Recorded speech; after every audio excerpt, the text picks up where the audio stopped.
Hi friends, welcome back to my channel soldier facts. ఈరోజు అయితే మనం చెక్ లీఫ్ ఏ విధంగా రాయాలి అనేది అయితే తెలుసుకుందాం. చెక్ లీఫ్ రాసేటప్పుడు ఏ విధమైనటువంటి ప్రికాషన్స్ మనం తీసుకోవాలి అనేది అయితే చూద్దాం ఈరోజు. ఎక్కువగా మనందరికీ డౌట్స్ వచ్చేది ఏ విధంగా చెక్ లీఫ్ అనేది రాయాలా అని. అయితే మనం ఇక్కడ ఫస్ట్ మీకు కనిపిస్తుంది కదా, ఈ పేపర్ వచ్చేసి చెక్ లీఫ్ అంటారు. ఇది it is belongs to state bank of India. అయితే ఇది వచ్చేసి ఫస్ట్ మనం ఎవరికైతే చెక్ని పే చేస్తున్నామో ఇది అమౌంట్ అయితే ఫస్ట్ అయితే ఈ చెక్ లీఫ్లో అయితే ఆ రోజు డేట్ అయితే రాసుకోవాలండి ఇక్కడ క్లియర్గా. అయితే ఈ చెక్ లీఫ్ వచ్చేసి మీరు ఈ డేట్ ఎప్పుడైతే రాశారో ఈ డేట్ నుంచి 90 డేస్ మాత్రమే ఇదైతే వ్యాలిడిటీ ఉంటుంది. తర్వాత అయితే ఈ చెక్ లీఫ్ అయితే చెల్లదు. అండ్ బేసిక్ వచ్చేసి చెక్ మీరు ఎవరికైనా రాసేటప్పుడు మీ అకౌంట్లో అమౌంట్ ఉందా లేదా అనేది అయితే చెక్ చేసుకుని అయితే ఇదైతే చెక్ లీఫ్లో అయితే రాసి బ్యాంక్ అయితే ప్రజెంట్ అయితే చేయాలి, లేదంటే సమస్య అయితే అవుతుంది. కమింగ్ టు ద పాయింట్, అయితే మీరు ఎవరికైతే చెక్ అయితే ఇస్తున్నారో వారి యొక్క నేమ్ అయితే ఇక్కడైతే క్లియర్లీ రాయాలండి, కర్సివ్ రైటింగ్లో అయితే రాయకూడదు. అండ్ నెక్స్ట్ వన్ వచ్చేసి ఆల్టర్నేటివ్గా అయితే ఇక్కడ వాళ్ళ అకౌంట్ నెంబర్ అయితే రాసుకుంటే కనుక క్లియర్లీ వారి యొక్క అకౌంట్ నేము వారి యొక్క అకౌంట్ నెంబర్ అయితే టాలీ చేసుకోవాల్సిన అవసరం అయితే బ్యాంక్ స్టాఫ్కి అయితే ఉంటుంది. ఈజీ అయితే అవుతుంది వెరిఫై చేసుకోవడానికి. నెక్స్ట్ వన్ వచ్చేసి ఇక్కడ మీరు ఎంత అమౌంట్ అయితే పే చేస్తున్నారో అదైతే డిజిట్స్లో ఈ విధంగా అయితే రాసుకోవాలి. అట్ ద సేమ్ టైం ఇది లెటర్స్ రూపంలో కూడా ఆ అమౌంట్ని అయితే ఇక్కడ రాసుకోవాలి. అట్ లాస్ట్లో అయితే ఓన్లీ అని అయితే యాడ్ చేసుకోవాలి.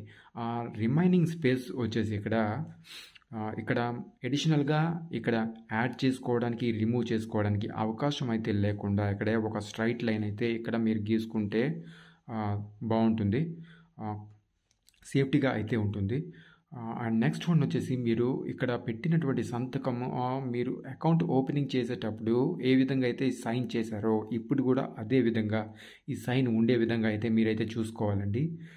At the same time next one వచ్చేసి ఈ చెక్ బ్యాక్ సైడ్ అయితే అదే విధంగా అయితే సంతకం మీది ఫస్ట్ ఏ విధంగా పెట్టారో దాన్ని టాలీ అయ్యే విధంగా అయితే ఈ బ్యాక్ సైడ్ కూడా పెట్టుకోవాలి. కొన్ని బ్యాంక్స్ అయితే ఇక్కడ మీ యొక్క కాంటాక్ట్ నెంబర్ కూడా తీసుకోవడం అయితే జరుగుతుంది. ఈ చెక్ యొక్క జెన్యూనిటీ బ్యాంక్ వారు ఇది చెక్ చేసుకునేటప్పుడు ఏ ప్రికాషన్స్ వారైతే తీసుకుంటారో చూద్దాం. ఈ చెక్ని వాళ్ళు ఏ విధంగా చెక్ చేస్తారు అంటే వాటర్ డ్రాప్ టెస్ట్ అనేది అయితే ఒకటైతే చేస్తారండి. ఇది ఇచ్చినటువంటి చెక్ లీఫ్ డూప్లికేటా లేదంటే వారి ఒరిజినల్ అనేది చెక్ చేసుకుంటారు. అండ్ నెక్స్ట్ వన్ వచ్చేసి అల్ట్రా వయోలెట్ లైట్ టెస్ట్ అయితే చేస్తారండి. అదేనండి యూవీ ల్యాంప్లో అయితే ఈ యొక్క చెక్ లీఫ్ అయితే ప్లేస్ చేసినట్లయితే దీనిపైన ఉండేటువంటి ఎస్బీఐ బ్యాంక్ సంబంధించినటువంటి లోగోస్ అయితే ఇక్కడైతే కనిపిస్తాయండి.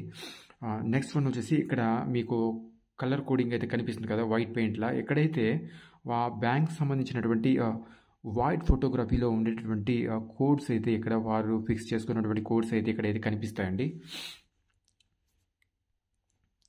అండ్ మోర్ ఓవర్ వచ్చేసి మీరు ఎవరికైనా ఇది చెక్ ఇచ్చేటప్పుడైతే వారి నేమ్ ఆల్టర్నేటివ్గా వారి అకౌంట్ నెంబర్ ఈ విధంగా అయితే రాసుకోవాలి క్లియర్గా, కర్సివ్ రైటింగ్లో కాకుండా. అదే లేకపోతే మీరు సెల్ఫ్ మీ అకౌంట్లో అయితే అమౌంట్ డిపాజిట్ చేసుకోవాలి అనుకుంటే ఇక్కడ సెల్ఫ్ అని రాసుకుంటే సరిపోతుంది. అలాగే సిమిలర్గా అయితే ఇక్కడ అమౌంట్ డిజిట్స్లో అట్ ద సేమ్ టైం ఈ లెటర్స్ రూపంలో కూడా ఆ అమౌంట్ని అయితే రాసుకుంటే సరిపోతుందండి.